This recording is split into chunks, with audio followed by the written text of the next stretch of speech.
Hello दोस्तों, फिर से एक बार आप सभी का स्वागत है आपके अपने चैनल एस आज मैथमेटिक्स पर। दोस्तों आज अपन बात करने वाले हैं अपने क्लास 10th जो है उसका चैप्टर 10 जिसका नाम है व्रत। और पुरानी जो बुक है उसके अंदर शायद 11 हो सकता है। ठीक है, तो आप चैप्टर का नाम मैच कर सकते हैं। चैप्टर का नाम है व्रत। इसके जो है आज अपन यहाँ पर जो है बेसिक यानी कि डेफिनेशंस वगैरह जो भी है उनके बारे में अपन यहाँ पर चर्चा करने वाले हैं। और फिर अगली जो क्लास होगी उस पर अपन जो है इसके प्रश्नों की अपन चर्चा करेंगे। और पिछली जो है दोस्तों माफी चाहता हूं कि मैंने पिछली जो क्लासेस जो है 7 चैप्टर की डाली थी और 1-2 सवाल 3-4 सवाल करवाने और बेसिक करवाने के बाद मैंने उसको कट कर दिया और कुछ दिनों से क्लासेस नहीं भी डाल पा रहे हैं। तो किसी रीजन की वजह से आज से अपन जो है अपना क्लास 10th का जो है 10वां चैप्टर जो है यहाँ पर पूरा सोल्व करेंगे अच्छे से। और इसको पूरा जो है 100% श्योर है कि पूरा कंप्लीट करें और आपको समझाने का प्रयास भी करेंगे। ठीक है दोस्तों, अगर आपने हमारे चैनल एस आज मैथमेटिक्स को सब्सक्राइब नहीं किया है तो चैनल को सब्सक्राइब जरूर कर ले। और साथ ही साथ हमारी जो क्लास है अच्छी लगती है तो कमेंट जरूर करें, अपने दोस्तों के साथ शेयर जरूर करें। ठीक है, तो अपन बात करते हैं क्लास 10th के चैप्टर 10 व्रत की। व्रत क्या है दोस्तों, सबसे पहले तो आपको बता दूं कि व्रत के बारे में कि व्रत क्या होता है और व्रत की डेफिनेशन क्या होती है। ठीक है, उसके बारे में पढ़ने के बाद अपन जो है इस व्रत के अंदर एरिया और पैरामीटर वगैरह जो भी है इनके बारे में नहीं पढ़ेंगे, स्पर्श रेखा के बारे में पढ़ेंगे कि व्रत के ऊपर जो स्पर्श रेखा है उससे संबंधित जो भी सवाल होंगे उनके बारे में अपन यहां पर चर्चा करने वाले हैं। ठीक है, तो सबसे पहले व्रत का नाम आया है तो व्रत की डेफिनेशन की बात कर ले, व्रत के चित्र की बात कर ले कि व्रत क्या होता है। तो वैसे मानता हूं कि बहुत सारों को पता भी होगी व्रत की डेफिनेशन क्या है और व्रत क्या होता है, फिर भी जिनको पता नहीं है उनके लिए यहां पर हमें पढ़ना ही है। तो व्रत जो है दोस्तों किसी एक निश्चित बिंदु से समान दूरी पर स्थित बिंदु। इस बिंदु से समान दूरी पर बहुत सारे बिंदु मान लो, आप ले बहुत सारे बिंदु मान लो। ये सारे बिंदु क्या होंगे, इस बिंदु से क्या होंगे, समान दूरी पर होंगे। तो इन बिंदुओं का जो बिंदु पथ होगा यानी कि रास्ता जो होगा वो क्या कहलाएगा माय डियर, व्रत कहलाएगा। क्या कहलाएगा, व्रत कहलाएगा। किसी एक निश्चित बिंदु से समान दूरी पर स्थित बिंदुओं का जो बिंदु पथ है यानी कि उनका जो रास्ता है वो क्या कहलाएगा, व्रत कहलाएगा। ये रही अपने व्रत की डेफिनेशन। कैसा लिखना है आपको तो जरा ध्यान से देखिएगा। एक निश्चित बिंदु से समान दूरी पर स्थित बिंदुओं का बिंदु पथ क्या कहलाता है, व्रत कहलाता है। कोई दिक्कत है, एक निश्चित बिंदु से समान दूरी पर स्थित बिंदुओं का बिंदु पथ क्या कहलाता है, व्रत कहलाता है। ठीक है, अब इसकी डेफिनेशन के बाद और कुछ नहीं आएगा इससे संबंधित, यानी कि ये व्रत की त्रिज्या क्या है, व्रत के व्यास का फॉर्मूला यानी कि त्रिज्या का फॉर्मूला, व्रत का क्षेत्रफल, व्रत का परिमाप या परिधि का फॉर्मूला, इससे संबंधित इस चैप्टर में और कुछ भी नहीं है। ठीक है ना, ये जो सारी डेफिनेशन है, फॉर्मूले है ना, ये इसके अंदर नहीं पूछेंगे। हमें इस व्रत के ऊपर स्पर्श रेखाओं की रचना करनी है या स्पर्श रेखा से समान दूरी पर कोण वगैरह जो भी है उनको फाइंड करना है। ठीक है, तो केवल व्रत की डेफिनेशन आपको पता होनी चाहिए, वो भी पूछते हैं या नहीं कोई दिक्कत वाली बात नहीं, केवल आपको समझाने के लिए मैंने यहाँ पर लिख दी। ये रही व्रत की डेफिनेशन। अब इसके बाद में एक नाम आता है दोस्तों छेदक रेखा, या फिर इसको बोलते हैं प्रतिच्छेदी रेखा। छेदक रेखा या फिर बोलते हैं इसको प्रतिच्छेदी रेखा। इसकी डेफिनेशन क्या होती है दोस्तों, तो बात कर लेते हैं अपन अभी। वह रेखा जो वृत्त को दो भागों या दो बिंदुओं पर प्रतिच्छेद करती है। कितने बिंदु पर प्रतिच्छेद करती है, दो बिंदुओं पर। दोस्तों कैसे? तो जैसे कि ये रहा अपना एक वृत्त और ये रेखा, देखो इसको कितने बिंदुओं पर काट रही है, एक बिंदु पर और दो बिंदुओं पर। तो ये जो है ये क्या हो चुकी है, इसकी छेदक रेखा हो चुकी है। कितने बिंदुओं पर काट रही है, दो बिंदुओं पर, तो ये इसकी हो चुकी है छेदक रेखा। अब इसके बाद में जो है, अब मेन जो अपना टॉपिक क्या है इस चैप्टर के अंदर, चैप्टर का नाम तो व्रत है पर मेन जो टॉपिक चलेगा वो व्रत के ऊपर चलेगा, व्रत की स्पर्श रेखा के ऊपर चलेगा। इसमें तो कोई दिक्कत वाली बात नहीं है ना, मिटाऊं इसको मैं। चलिए आगे बढ़ते हैं। सारी चीज अपन यहां पर पढ़ने वाले हैं और बहुत ही जल्द अपन 10वें जो चैप्टर को अच्छे से कंप्लीट करने वाले हैं। किसी कारण की वजह से जो है मैं क्लासेस नहीं डाल पा रहा था, पर अब जो है श्योर है कि 100% सारी क्लासेस बहुत ही जल्द यहाँ पर अपलोड होने वाली है। तो दोस्तों अगर आपने हमारे चैनल को सब्सक्राइब नहीं किया है तो हमारे चैनल को सब्सक्राइब कर ले और साथ ही साथ अपने क्लास 9th और 10th वाले जितने भी स्टूडेंट हैं आपके सर्कल में या आपके क्लास में या आपके स्कूल में कहीं पर भी, तो उन सभी को जो है ये जो क्लास है उसको शेयर ज्यादा से ज्यादा करें ताकि उनको भी हमसे जुड़ने का मौका मिल सके और अपने रूटीन जो है बना रहे और पढ़ने में मजा आता रहे। तो दोस्तों अब बात करने वाले हैं अपन यहाँ पर स्पर्श रेखा की। मेन तो अपनी हेडिंग यही है, स्पर्श रेखा।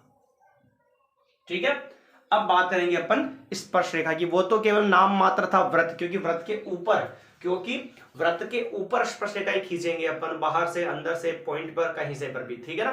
तो स्पर्श रेखा क्या होती है, नाम से ही पता चल रहा, स्पर्श जैसे टच किया तो वो क्या हो गया, स्पर्श। तो एक ऐसी रेखा जो व्रत को स्पर्श करके निकल जावे उसे क्या बोलेंगे, स्पर्श रेखा। और स्पर्श करने का मतलब क्या होगा, कितनी जगह टच करेगा, एक जगह। जैसे कि मैं यहां पर लिखूं, वह रेखा जो व्रत को एक ही बिंदु पर काटती है। वह रेखा जो व्रत को एक ही बिंदु पर काटती है, यानी कि ये रहा अपना व्रत, ये रही इसकी स्पर्श रेखा। कितने बिंदु पर काटा दोस्तों, इसको एक ही बिंदु पर टच किया ना। टच करना या काटना वही बात है ना, टच किया या काटना वही बात है। तो एक ऐसी रेखा जो व्रत को एक ही बिंदु पर काटती है वो उस व्रत की क्या कहलाती है, स्पर्श रेखा कहलाती है। ये रहा चित्र, एक बिंदु पर टच करके निकल गई। ठीक है, ये था स्पर्श रेखा की परिभाषा। अब इसके बाद में आता है अपना स्पर्श बिंदु। क्या आता है दोस्तों, स्पर्श बिंदु। ये क्या होता है अभी बात कर लेते हैं। ये जो पॉइंट है ना जहां पर स्पर्श रेखा टच की, ये हो गया इसका स्पर्श बिंदु। और ये जो रेखा है ये हो गई स्पर्श रेखा। कोई दिक्कत वाली बात है क्या यहां पर माय डियर, नहीं है। चलिए आगे बढ़ते हैं। स्पर्श बिंदु की परिभाषा क्या होगी, वृत्त पर खींची जाने वाली स्पर्श रेखा व उसके उभयनिष्ठ बिंदु। स्पर्श रेखा और वृत्त के उभयनिष्ठ बिंदु को है ना, स्पर्श रेखा व वृत्त के उभयनिष्ठ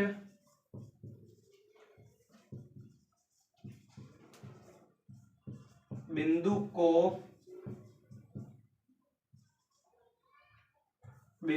को स्पर्श बिंदु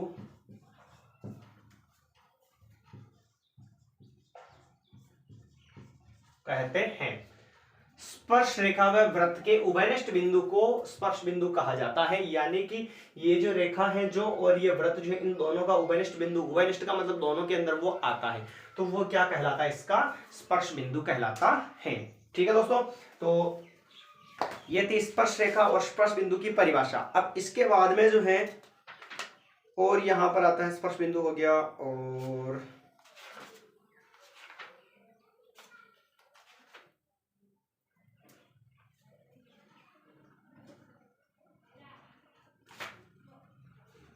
दो मिनट है ना, एक और आता है स्पर्श रेखा लंबाई बराबर होती है वृत्त के किसी बिंदु पर जो स्पर्श रेखा स्पर्श बिंदु से जाने वाली त्रिज्या पर लंब होती है। जी बिल्कुल, यहां तक कोई दिक्कत वाली बात नहीं। अब स्पर्श रेखाएं कैसे क्या कंडीशंस बनाती हैं उनके बारे में भी अपन यहां पर पढ़ेंगे। तो आप इनको नोट करते रहिए, क्योंकि यही जो है आपके परीक्षा में भी आने वाले हैं, परिभाषा वगैरह जो भी है। और अब जो पढ़ने वाले हैं वो ज्यादातर एक एक नंबर में पूछते हैं। सबसे पहले देखना आप, वृत्त पर अनंत स्पर्श रेखाएं खींची जा सकती हैं। वृत्त पर कितनी स्पर्श रेखाएं खींची जा सकती है माय डियर? तो वृत्त पर जो है अनंत स्पर्श रेखाएं खींची जा सकती हैं। कैसे दोस्तों? तो देखिएगा ध्यान से, ये रहा अपना एक वृत्त, ये लीजिए स्पर्श रेखा, ये लीजिए स्पर्श रेखा, ये हो गई, ये हो गई स्पर्श रेखा, ये हो गई स्पर्श रेखा, ये हो गई स्पर्श रेखा, ये भी स्पर्श रेखा हो गई, ये भी स्पर्श रेखा हो गई, ये भी स्पर्श रेखा हो गई। मतलब कोई फिक्स नहीं है, इस वृत्त के ऊपर अपन अनंत स्पर्श रेखाएं खींच सकते हैं। ध्यान रखना, कंडीशंस को याद रखना भाई। वृत्त के ऊपर कोई पॉइंट का नाम नहीं आया यहां पर, वृत्त पर अनंत स्पर्श रेखाएं खींची जा सकती हैं। ठीक है, अब आगे बढ़ते देखना, सेकंड कंडीशंस देखना, वृत्त पर स्थित किसी बिंदु पर, वृत्त पर स्थित किसी बिंदु पर, वृत्त जो है ये रहा वृत्त, वृत्त के ऊपर कोई बिंदु मान लो आप, ये मान लिया वृत्त के ऊपर कोई बिंदु, इस बिंदु पर कितनी स्पर्श रेखा खींची जा सकती है? एक ही खींच सकते हैं भाई, क्योंकि पॉइंट एक है तो एक स्पर्श रेखा, अगर ऐसे खींचोगे तो वो इसको काट देगा। तो यानी कि वृत्त के ऊपर कोई एक बिंदु है, तो उस पर जो है वृत्त पर स्थित किसी बिंदु पर एक स्पर्श रेखा खींची जा सकती है। वृत्त पर स्थित किसी बिंदु पर जो है एक स्पर्श रेखा खींची जा सकती है, और वो मैंने आपको यहां पर बता दिया। इज दैट क्लियर यहां तक? चलिए आगे बढ़ते हैं। 2 पॉइंट हो चुके हैं अपने, अब तीसरे पॉइंट की बात करते हैं।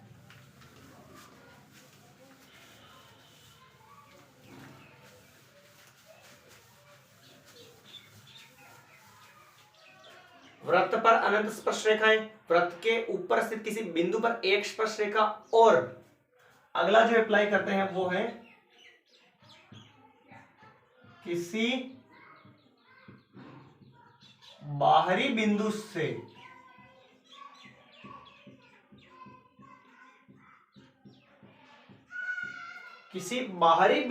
वृत्त पर कितनी स्पर्श रेखाएं? तो लीजिए, ये बनाया मैंने एक वृत्त और ये ले लिया बाहर कोई बिंदु, इस बिंदु से एक स्पर्श रेखा, ये तो वापस इधर भी तो एक स्पर्श रेखा खींच सकते हैं। यानी कि अगर बाहर कोई पॉइंट है या बिंदु है तो उससे वृत्त पर जो है हमेशा कितनी स्पर्श रेखाएं खींच सकते हैं? 2 स्पर्श रेखाएं खींच सकते हैं। कितनी? 2 स्पर्श रेखाएं खींच सकते हैं। आया समझ में? इधर भी और इधर भी, अगर यहां लेते तो इधर, इधर यहां लेते इधर खींचते, इधर खींचते। ठीक है, तो यानी बाहरी बिंदु से वृत्त पर 2 स्पर्श रेखाएं खींची जा सकती है। आ गया समझ में? बाहरी बिंदु से वृत्त पर 2 स्पर्श रेखाएं खींची जा सकती हैं। बाहरी बिंदु से वृत्त पर 2 स्पर्श रेखाएं खींची जा सकती हैं। ठीक है, देखना वापस, किसी बाहरी बिंदु से वृत्त पर खींची गई स्पर्श रेखाओं की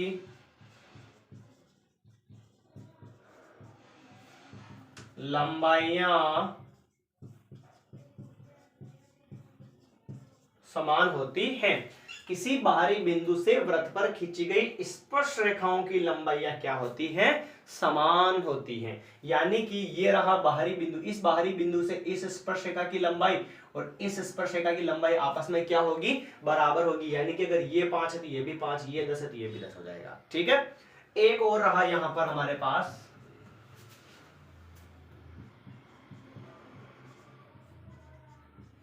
किसी वृत्त की स्पर्श रेखा पर स्पर्श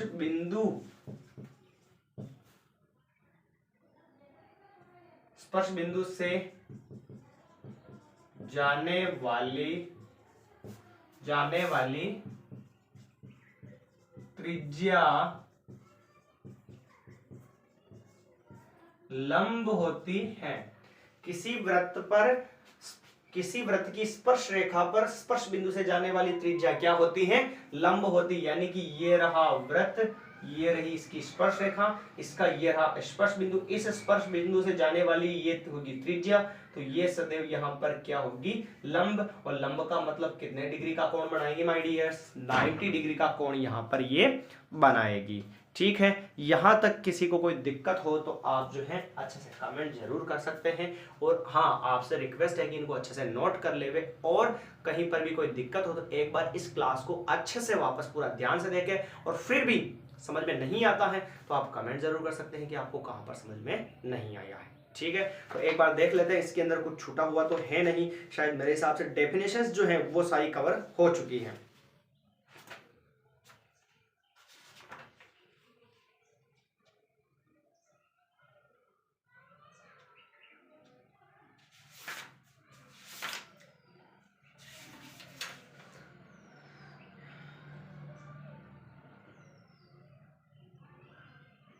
हाँ, एक और छूट गया यहां पर,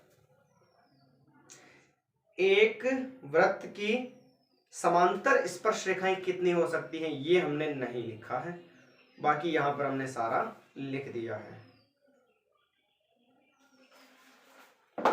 एक और नहीं लिखा तो मैं यहां पर लिख देता हूं, किसी वृत्त की जो समांतर स्पर्श रेखाएं कितनी हो सकती हैं।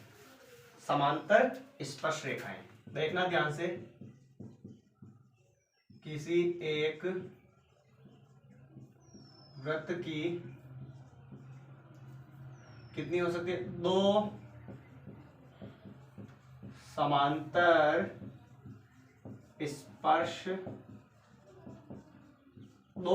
स्पर्श रेखाएं होती है।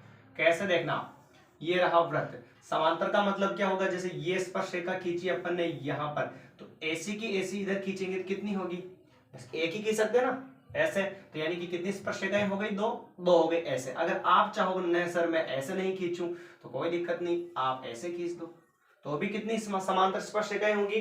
दो ही समांतर स्पर्श रेखाएं होगी। किसी एक वृत्त की जो है हम दो समांतर स्पर्श रेखाएं खींच सकते हैं। ठीक है दोस्तों, तो एक बार अपन जो है वापस रिवाइज कर लेते हैं कि अपन ने किसके बारे में क्या पढ़ा और क्या आगे पढ़ने वाले हैं। तो सबसे पहले तो मैंने आपको बताया कि वृत्त किसे कहते हैं? किसी एक निश्चित बिंदु से समान दूरी पर स्थित बिंदुओं का बिंदु पर जो है वो क्या कहलाता है? वृत्त कहलाता है। फिर उसके बाद में पढ़ा अपन ने छेदक रेखा या प्रतिच्छेदी रेखा, यानी कि एक ऐसी रेखा जो वृत्त को कितने भागों पर प्रतिच्छेद करे? दो भागों पर काट दे, उसे छेदक या प्रतिच्छेदी रेखा कहते हैं। उसके बाद में पढ़ा अपन ने स्पर्श रेखा। स्पर्श रेखा किसे कहते हैं? जो वृत्त को कितने बिंदुओं पर प्रतिच्छेद करे? एक बिंदु पर काटे, वो उसकी क्या कहलाती है? स्पर्श रेखा कहलाती है। स्पर्श रेखा के बाद में अपन ने पढ़ा कि किसी एक वृत्त पर जो है अनंत स्पर्श रेखाएं खींची जा सकती हैं, और वृत्त के ऊपर कोई एक बिंदु मान लेवे तो उस बिंदु पर कितनी? एक स्पर्श रेखा खींची जा सकती है। और उसके बाद में वृत्त पर जो है किसी बाहरी बिंदु, यानी बाहर कोई बिंदु ले लेवे तो उस पर कितनी स्पर्श रेखाएं खींची जा सकती है? एक तो ऊपर की तरफ, एक नीचे की तरफ, यानी कितनी हो गई? दो हो गई। ठीक है, और उसके बाद में मैंने आपको बताया कि किसी बाहरी बिंदु से वृत्त पर खींची गई स्पर्श रेखाओं की लंबाई आपस में क्या होती है? बराबर होती है। और फिर किसी वृत्त की स्पर्श रेखा स्पर्श बिंदु से जाने वाली त्रिज्या से क्या होती है? लंब होती है। त्रिज्या क्या होती है? उस पर लंब होती है। और किसी एक वृत्त की दो समांतर स्पर्श रेखाएं हो सकती है। उम्मीद करता हूं कि दोस्तों ये जो क्लास है आपको अच्छे समझ में आई होगी और आपके लिए काफी हेल्पफुल होगी। अगर आपको कहीं पर भी कोई त्रुटि लगती है तो आप एक बार इस क्लास को अच्छे से पूरी देखें, और वापस फिर भी समझ में नहीं आता है तो कमेंट जरूर करें कि आपको कहां पर समझ में नहीं आया। और हाँ, आपने हमारे चैनल एसआरजे मैथमेटिक्स को सब्सक्राइब नहीं किया है तो चैनल को सब्सक्राइब जरूर कर ले, और साथ ही साथ एक अच्छा सा कमेंट जरूर कर दे पर हाँ कब? जब आपको ये क्लास समझ में आई और आपके लिए अच्छी साबित हो तभी। और हाँ, अगर अच्छी लगे तो अपने दोस्तों के साथ शेयर करना ना भूलें। मिलते हैं नए वीडियो में नए सवाल के साथ, और अगली जो क्लास होगी उसके अंदर अपन 10.1 पूरी को खत्म करने वाले हैं। तो दोस्तों तैयार रहे अगले दिन के लिए, नई क्लास के लिए। तब तक के लिए धन्यवाद।